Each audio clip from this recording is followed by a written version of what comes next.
En este vídeo voy a explicar la representación y estudio de las funciones cuadráticas.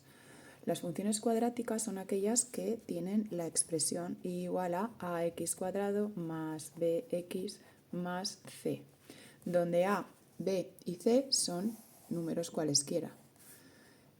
En el caso de a, tiene un requisito, que es que no puede ser igual a 0. ¿Por qué no puede ser igual a 0? Porque si a es igual a 0, entonces la función ya deja de ser cuadrática. Este término desaparece y nos quedaríamos con bx más c, que es la expresión de una función lineal. Entonces, salvando esa excepción, a, b y c pueden ser números cualesquiera. El dibujo de esas funciones cuadráticas, cuando lo representamos gráficamente, va a ser una parábola. Una parábola es una curva que baja, baja, baja, baja hasta un punto mínimo y luego sube, sube, sube, sube, sube infinitamente. Yo he dibujado solo un trozo. Estas ramas pueden estar más o menos abiertas y esta parábola puede estar colocada en los ejes de coordenadas en todo el espacio plano. ¿De qué va a depender eso? Pues de los valores de A, B y C.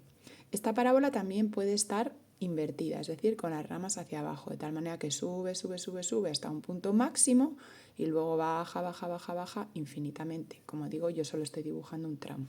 Este punto más alto de la parábola se denomina máximo, porque es el máximo valor alcanzado por la función, y este punto más bajo de la parábola se denomina mínimo, que ya lo veremos más adelante, ¿de acuerdo? Entonces, para poder representar la función, lo primero que vamos a hacer es mirar el valor de la a, de la letra a, porque si la a es positiva, es decir, mayor que 0, las ramas de la parábola van a ir hacia arriba. Para acordarnos de esto, siempre decimos que cuando estamos positivos estamos contentos y por tanto esto sería como una carita contenta. ¿De acuerdo?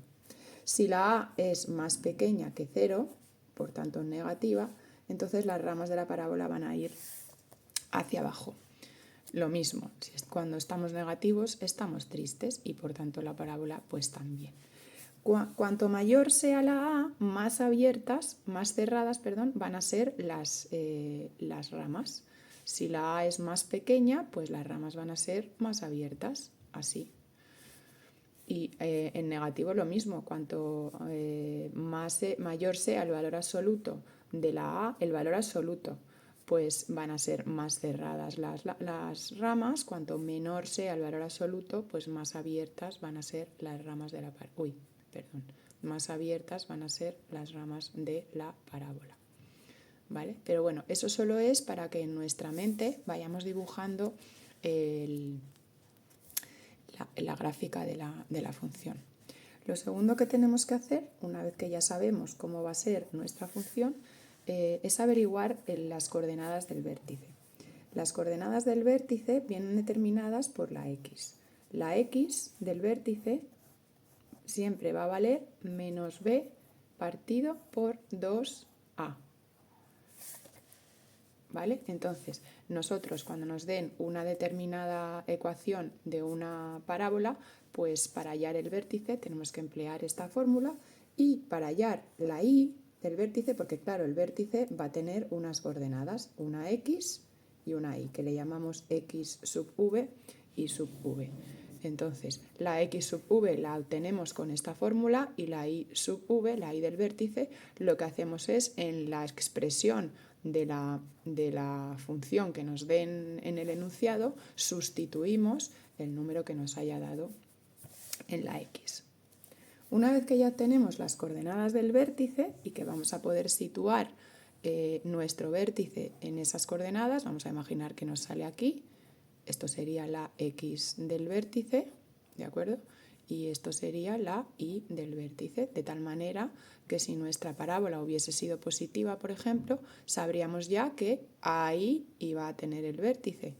Y si nos ha salido una parábola negativa, o sea, si la ecuación de la parábola era negativa, pues vamos a saber que ahí vamos a tener el vértice con esta x obtenida mediante la fórmula menos b partido de 2a y esta y que se obtiene cuando sustituyes en la expresión de la función la x por el valor que te haya salido ahí. En tercer lugar, lo que tenemos que obtener son los puntos de corte con los ejes. Puntos de corte con los ejes. Es que me enfoca a mi mano el teléfono y entonces se desenfoca el texto. Bueno, puntos de corte con los ejes. ¿Qué son puntos de corte? Bueno, lo mismo que en las funciones lineales. Son los puntos donde la función, el dibujo de mi gráfica, toca con los ejes, ¿vale? Por ejemplo, si estos son mis ejes, imaginemos X e Y yo dibujo una parábola así, que podría ser así, ¿de acuerdo? Esto es un punto de corte con el eje y estos son los puntos de corte con el eje X, ¿de acuerdo? Claro, estos puntos de corte con el eje X, este va a tener de primera coordenada x sub 1, ¿vale? Porque esto es una x, y de segunda coordenada va a tener 0, porque no tiene altura. Este segundo punto de corte con la x, de primera coordenada tendrá x sub 2, y de segunda coordenada va a tener también 0, porque en el eje X la y es igual a 0. Por tanto, punto de corte del eje con el eje X se obtendría igualando la expresión, la y a 0. Ahora lo vamos a ver. Este punto de corte con el eje Y pues va a tener siempre de coordenada X 0, porque está en el eje y ahí no hay X. Y de coordenada Y, pues Y, la Y que salga cuando la X es igual a 0, ¿vale? Entonces, vamos primero a determinar el punto de corte con el eje Y. Entonces, para determinar el punto de corte con el eje Y, lo que tenemos que hacer es poner que X sea igual a 0, ¿vale? Porque sabemos que siempre, cuando corte al eje Y, la X tiene que ser 0. Por tanto, en nuestra expresión general, que luego haré un ejemplo, ponemos que x sea igual a 0, cambiamos la x por un 0 y nos sale que y es igual a por 0, que es 0, más b por 0, que también es 0, y más c. Me sale que y es igual a c. Por tanto, el corte con y siempre va a ser el punto 0, c. Y como c nos lo van a dar en la función original, ¿no? O sea, cuando nos manden representar algo, nos van a dar esto. Evidentemente esto con unos números. Esto lo ponemos letras para explicarlo en genérico. Pero este más c, pues será un número. Menos 2, más 8, menos 5. Puede ser menos c también, ¿eh? Menos 3, más... Entonces, el punto de corte con el eje de las íes va a ser siempre el 0, c. Así. Y por tanto lo voy a saber inmediatamente, nada más que me den la ecuación. Lo segundo, el corte con el eje X. El corte con el eje X, según hemos visto en el dibujo, lo conseguimos haciendo que la y sea igual a 0, ¿vale? La y tiene que ser obligatoriamente 0. Normalmente en una parábola suele haber dos cortes, pero puede haber uno o puede no haber ninguno. Bueno, si hay un solo corte, ese va a ser el vértice. Si no, ya habrá dos o ninguno. Bueno, el caso. ¿Cómo se obtiene? Si la expresión general es igual a x cuadrado más bx más c, en donde la y tiene que ser igual a 0, lo que me queda es ax cuadrado más bx más c, que tiene que ser igual a 0. ¿Qué es esto? Pues esto es una ecuación de segundo grado. ¿Cómo averiguo las x que hacen que la y sea 0? Tengo que resolverla. Por tanto, la x va a ser igual a menos b más menos raíz cuadrada de b cuadrado menos 4ac partido por 2a.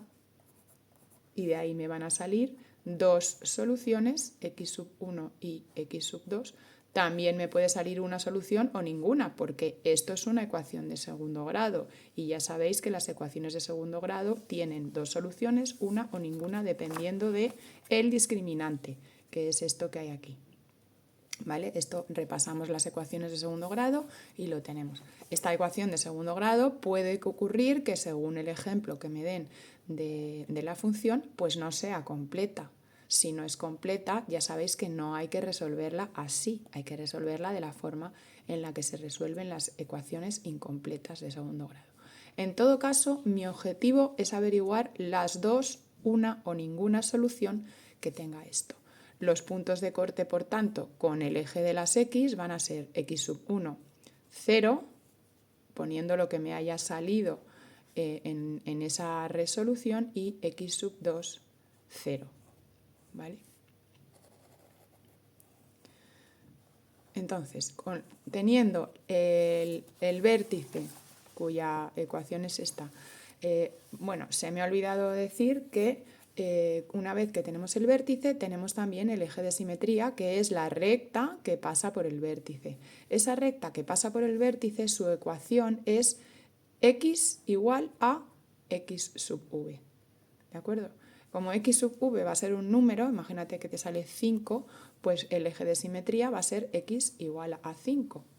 ¿Vale? Lógicamente, porque en esta recta que yo dibujo, la x siempre vale 5 en todos los puntos de la recta. No es una función, ¿vale? Pero es una recta vertical, que es el eje de simetría de la parábola, que conviene conocerla, porque, por último, para poder representar la parábola, lo último que vamos a hacer, el apartado 4, pues va a ser una tabla de valores, y en esa tabla de valores vamos a ubicar el vértice de valores y vamos a tener en cuenta que hay un eje de simetría que pasa por ese vértice y que, por tanto, por cada valor que le demos a la derecha del vértice va a haber uno simétrico a la izquierda, y por cada valor que le demos a la izquierda va a haber uno simétrico a la derecha. Entonces, en esa tabla de valores ubicamos el vértice y ponemos valores o solo mayores que el vértice o solo menores, dependiendo de dónde nos haya salido el vértice, porque por cada uno de esos voy a obtener otro que es su simétrico y que veremos ahora en un ejemplo. Y bueno, para no alargar mucho los vídeos, aquí voy a terminar este vídeo, que es de la explicación teórica general. Habrá otro de explicación teórica, y ahora voy a hacer un ejemplo con un valor determinado, o sea, con una función determinada.